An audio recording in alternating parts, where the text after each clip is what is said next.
Zee 24 तास एक पाऊल पुढे। मध्य रेल्वेनं मनमानी सुरूच ठेवली आहे। त्याचा फटका नाशिककरांना बसतोय। नाशिक मुंबईसाठी असलेली राज्यराणी एक्सप्रेस सीएसटी पर्यंत जावी अशी नाशिककरांची मागणी आहे। कोर्टानेही तसे आदेश दिलेत, पण मध्य रेल्वेनं मनमानी करत राज्यराणी एक्सप्रेस कुर्ल्यापर्यंतच कायम ठेवली आहे।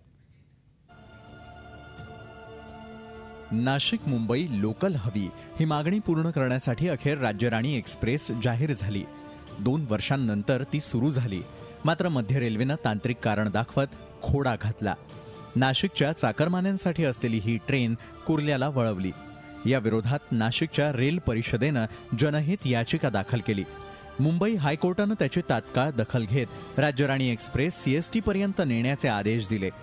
आज 6 महिने होऊनही मध्य रेल्वेनं हायकोर्टाच्या आदेशांना वाटाण्याच्या अक्षता लावल्या आहेत। राज्यराणी एक्सप्रेस जी त्यांनी आम्हाला छत्रपती शिवाजी टर्मिनस द्यायला हवी होती, परंतु त्यांनी आम्हाला कुर्ला टर्मिनस दिलेले आहे। त्यावरती रेल परिषदेने हायकोर्टामध्ये जनहित याचिका देखील दायर केली होती। जनहित याचिकेचा निकाल सुद्धा आमच्या बाजूने लागला आहे, तरी सुद्धा रेल्वे अजूनही आम्हाला टाळाटाळ करते आहे। रेल्वेने आम्हाला 2 महिन्याचा कालावधी मागितला होता। 2 महिन्याच्या कालावधीवरती आता जवळजवळ 6 महिने कालावधी झाला, अजूनही प्रशासनाने आमची ती मागणी पूर्ण केलेली नाहीये। दररोज 16,000 प्रवासी रोजी रोटीसाठी नाशिक मुंबई असा प्रवास करतात। पंचवटी एक्सप्रेस येते तीही मनमाडहून। त्यात अनेक जण चाळीसगाव आणि जळगावहून येत असल्यानं नाशिकच्या प्रवाशांना जागाच मिळत नाही। त्यामुळे नाशिककर वैतागलेत। डायरेक्टली मनमाड ते बॉम्बे जरी झाली तरी चांगलीच गोष्ट आहे। असं नाशिक इगतपुरी मनमाड हे सगळ्यांना अपडाऊन साठी चांगली गोष्ट होईल आणि बाकीच्या दुसरी व्यवहारासाठी पण चांगली होईल।